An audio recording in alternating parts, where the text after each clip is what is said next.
Well, happy Monday morning to you, everyone, and welcome back to Morning Musings. My name is Don K. Preston. I am the president of Preterist Research Institute of Ardmore, Oklahoma, and I hope you had as great a Thanksgiving as I did. Was able to spend time with my family, and got to take the grandkids shopping, and just had a really, really good time. Hope you were safe. Hope you had a great and enjoyable Thanksgiving.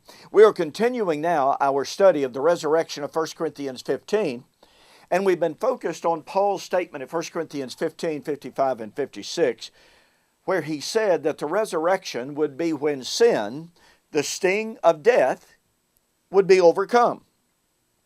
I have stated this often. Let me reiterate it. If you deal with sin, you have dealt with death. It's just that simple. It is that undeniable. And to drive that home, I've been sharing with you the fact that Romans chapters 5 through 8 are directly parallel with 1 Corinthians chapter 15.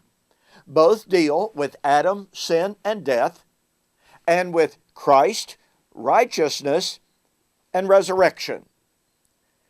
And as the two chapters develop it, now we might say that Romans 5 through 8 is a little bit more involved, a little bit more detail, a little bit more explanation. But the primary motifs, the fundamental elements of both of these passages are identical. Again, Adam, sin and death, Christ, righteousness, life, resurrection life. Now, it is commonly argued that Romans 6 is dealing with spiritual death versus Paul dealing with physical death in 1 Corinthians 15. We are told that in Romans chapter 6, Paul's talking about conversion. Well, the point of fact is, there is no such dichotomy in Romans chapter 6. Paul is not discussing two different kinds of death. You see, we have to go back to the garden for this. When God said to Adam and Eve, of every fruit, of every tree that is in the garden, you may freely eat thereof. But in the day you eat thereof, you will surely die. Now, folks, listen to me very, very carefully. You know, I have posted these facts a couple of different times, actually several different times, on Facebook lately in controversies and discussions there. It is important to realize what God did not say. God did not say, in the day you eat, you will begin to die. No. And ask yourself the question, what is the inherent nature of that which is from dust? And you may be saying, well, why would you even ask that question, Don? Well, I ask the question because, according to Genesis chapter 2 and verse 7, Adam was created from dust before he was ever put in the garden. So, what is the nature of that which is created from dust? Well, God said, when He cast Adam and Eve out of the garden, from dust you were taken, from dust you shall return. You know what that means? It means that when Adam was created from dust, he was created mortal, i.e., subject to biological decay. He was created subject to physical death. That means, that means that when God said, in the day you eat thereof, you will surely die, God was not saying, in the day you eat, you will become mortal. He was already mortal. And God did not say, in the day you eat, you'll be as good as dead. Oh, but you won't die for 900 years.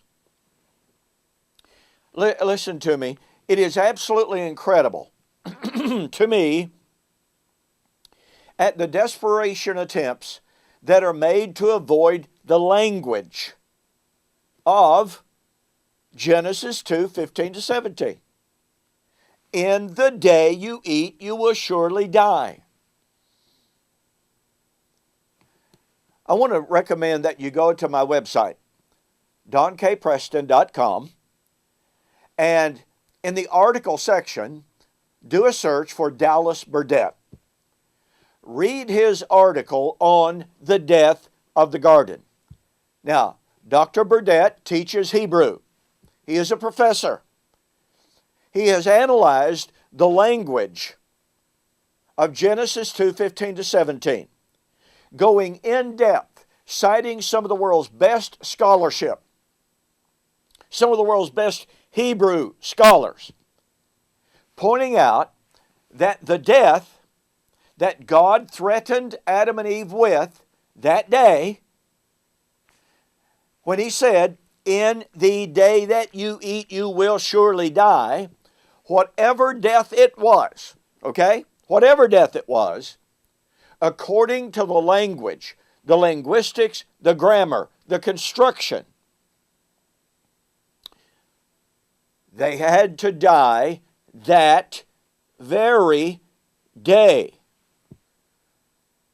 Not 100 years, not 900 years, but that day. And you know, I've been asking people to read that article, to study that article, and to respond to that article.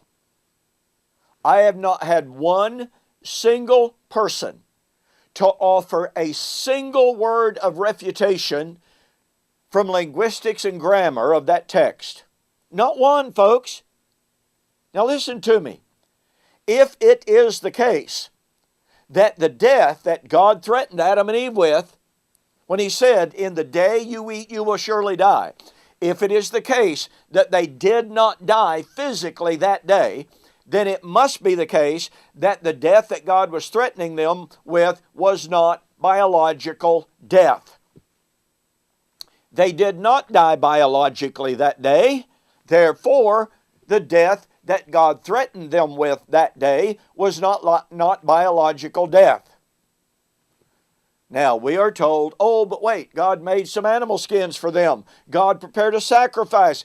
And so, by offering the animal sacrifice, Adam and Eve didn't die that day. It was an expression of God's grace. Well, I'll have more to say about that later.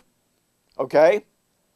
But I want you to think about what we have just seen in direct connection with Romans chapter 6, verse 23.